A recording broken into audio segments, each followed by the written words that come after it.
I presume you're here in order to learn of Magecraft. I'll have you know, there's no room for the weak-willed in this course, and despite your best efforts, the sorcery of our time is but a fraction of what it once was in the Age of Gods. Much of the craft is established through pedigree, and the culture of mages is riddled with deception and moral depravity. That said, if you insist, I shall do my best to educate you in this miserable, yet fascinating world.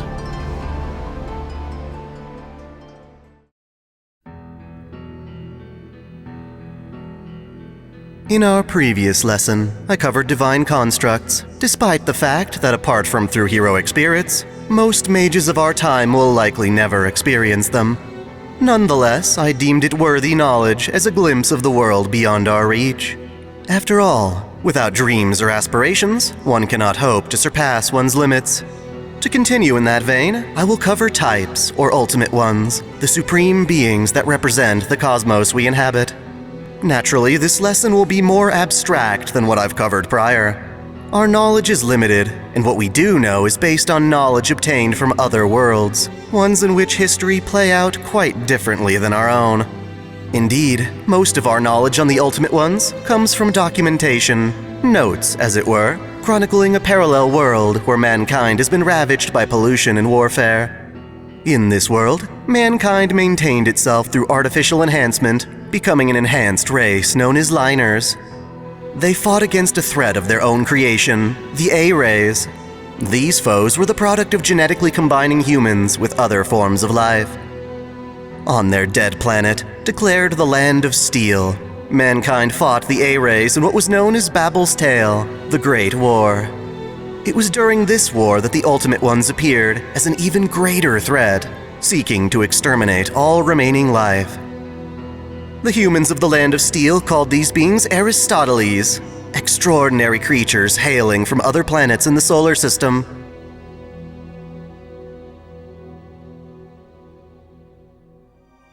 We know that just as our own Earth has the will of Gaia, other celestial bodies in our universe possess a degree of consciousness. The likes of Mars, Mercury, Jupiter, Saturn, Uranus, Neptune, Venus, and Pluto possess their own unique wills, and the Ultimate Ones exist as avatars of those wills. In another sense, they are the planet's respective ambassadors, each capable of invoking destruction on a planetary scale. Unlike mortal beings, the Ultimate Ones lack a traditional concept of death and are exceptionally difficult to harm.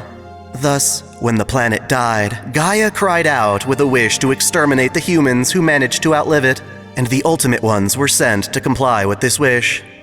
The threat they posed was enough to provoke both the humans and the A-rays to forego their war and work together to survive. Nonetheless, destruction was inevitable.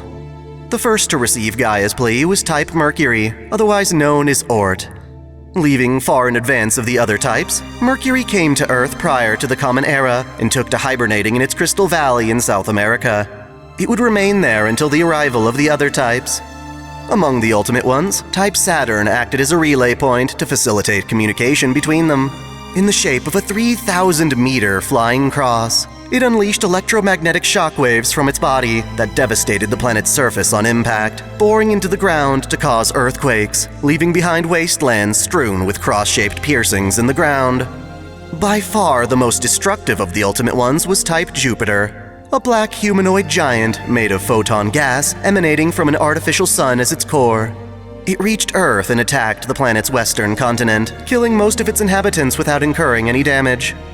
This rampage continued until OtakuDaiKun, one of the Ether Liners, mankind's knights. He wielded one of only 2 weapons capable of defeating the types.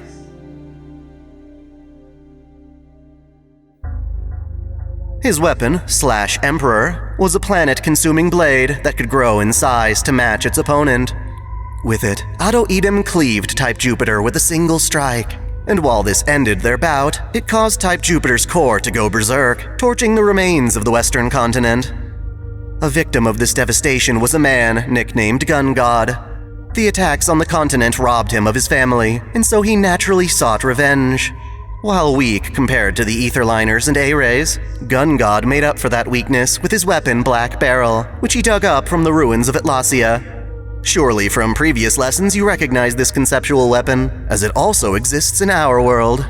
It is a dangerous weapon that imposes a lifespan upon even immortal beings.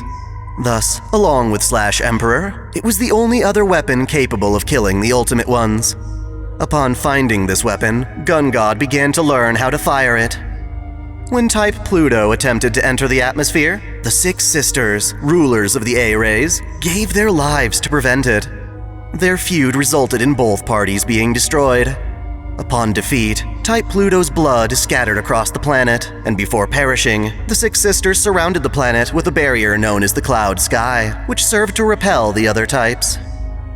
One of the types suspended in this cloud was Type Venus, a massive carnivorous plant with a shape resembling a fish with a tree on its back.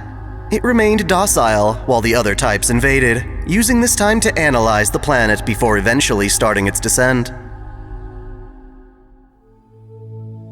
To combat this descent, the planet's residents formed an operation called Bird Drop, and Gun God joined this operation to fulfill his desire for revenge. Of the airborne forces attacking Type Venus, Gun God's plane was the only survivor, and the operation ended in success when he shot Type Venus in the forehead with Black Barrel. This put Venus into an eternal sleep, and its corpse crash-landed on the planet. Had it reached the surface alive, Venus would have succeeded in exterminating humanity, but thanks to Gun God, such a fate was avoided. To monitor the sleeping creature, a base called the City of World Trees was built upon its corpse, nestled beneath its wings, which were referred to as the Leaves of Yggdrasil. This brought forth both salvation and calamity. Unlike the dead planet, Venus's body was safely habitable, and so people began to live there among its thriving vegetation. At the same time, its body left behind angel-type predation terminals, violent spores that take the shape of angels. Had it lived, Type Venus would have spread billions of these angels across the planet, but in its dormant state, these angels instead emerged at manageable intervals. To quell their numbers, angel hunters were recruited, and Gun God made a full-time income from this profession. Combat against the types had calmed for a time, at least compared to their initial descent. The liners and A-rays found shelter in the Leaves of Yggdrasil, which extended from Venus's body far into the sky. However, this protection was temporary, as both Type Uranus and Type Neptune took to gradually destroying these leaves. Over the 5 years after being shot down, Type Venus lingered, ingesting the concepts of the liners. It learned about humanity, and hoping to learn even more, it projected a human form of itself, appearing as one of the angels. In this humanoid form, named VV, she lived among the residents of the World Tree and came to love them. Knowing that awakening her true body would release the remaining angels, she decided to remain dormant to give the liners and A-rays a home. Eventually, she sought out Gun God, the man who shot her, and decided to break into his apartment. She described herself as an angel wanting to be of use to him. At first, Gun God refused the offer, throwing her out and even checking himself into a hospital to ensure his sanity.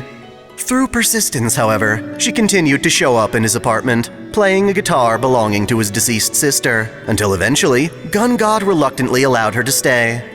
He even increased his quota for hunting the wild angel spores in order to pay for her living expenses. While she explained she focused on him because he had killed her, she never outright revealed her true identity. Instead, she simply lived with him, taking over her share of the housework. Her understanding of humanity improved, her love deepened, yet her skill at the guitar remained lackluster. Nonetheless, her sincere optimism grew on Gun God, and as he began to open up to her, he found himself falling in love. Again, their peace was only momentary. Not only had Uranus and Neptune destroyed the remaining leaves at Yggdrasil, but now Type Saturn had resumed its assault, heading straight for the city.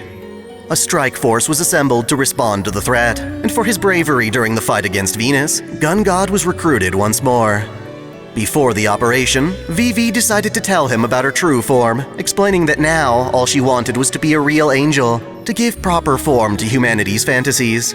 She believed that humanity could not win against Type Saturn, but despite their inevitable demise, she would not return to her main body and flee.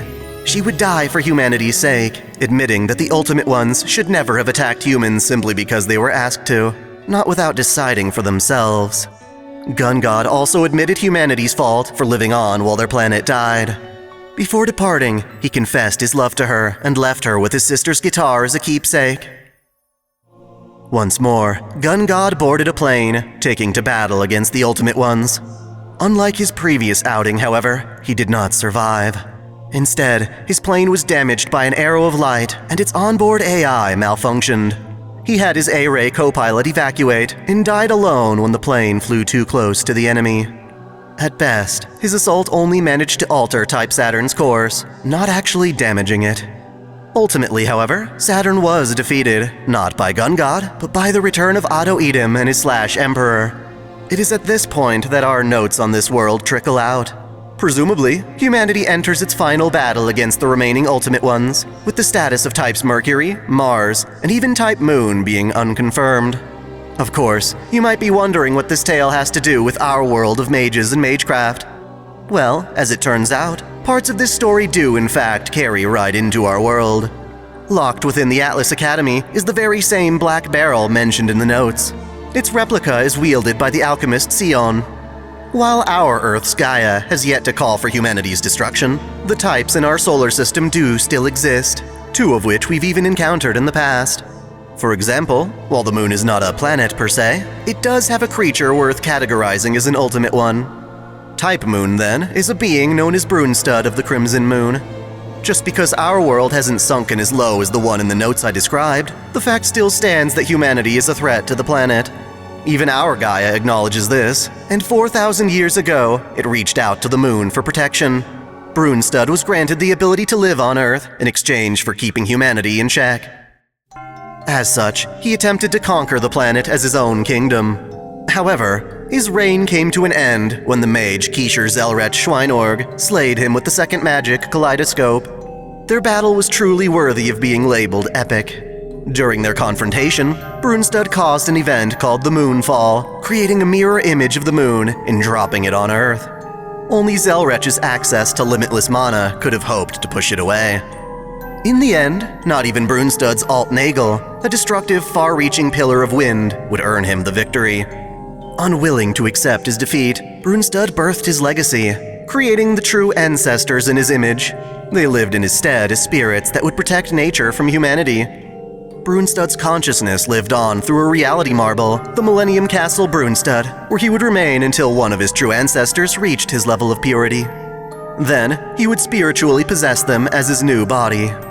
Despite their immense power, the true ancestors were flawed children. They each contained only a small piece of the Crimson Moon inside of them. As a result, they succumbed to bloodlust. Needing to keep themselves in check, the true ancestors gave birth to Arcuade Brunstud as their princess. It is in her initial state that she resonates most with the Crimson Moon, a form known as Archetype Earth. While she is not technically an Ultimate One, as there is no official Type Earth, the authority of her marble phantasm is strong enough that she can toy with the planet at her leisure, such as playing pinball with the continents, or melting the poles on a whim. The other Ultimate One we've encountered in our history is Type Mercury, or Ort as we often call it. Just as in the notes, Ort descended to Earth, landing in South America prior to the Common Era. It remains in hibernation, only ever attacking those that disturb it. Of course, various parties, including dead apostle ancestors, have done just that, either to destroy or awaken it, only to be annihilated as a result. Its form is like a 40-meter-tall spider, with an outer skin more flexible and durable than any substance found on Earth. It is faster than a servant, and just as deadly as the beast Primate Murder. The area around its dwelling distorts reality. Mages call it Crystal Valley for the alien crystalline substance that inhabits the space, in the shape of a spider's web surrounded by crystal towers. In summation, the Ultimate Ones are, as the name implies, the ultimate beings from their respective planets. They each embody their own planet's wills and possess the power to eliminate all life on Earth. Thankfully, such wrath is not descended upon our world specifically, and the majority of our knowledge comes from notes describing a dead world that has experienced their terror. Odds are, this knowledge will never directly affect your practice of Magecraft, but being in tune with our world's workings and history will help you broaden your perspective. Having introduced Brunstud of the Crimson Moon, I plan to dedicate our next lesson to his children, the true ancestors, and the beings that result from them, the dead apostles.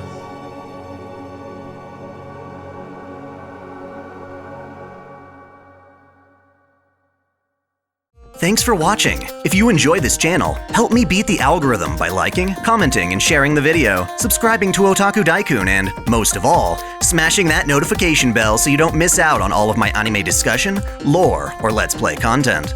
If you want to support me directly, there are now 3 ways that all provide the same benefits.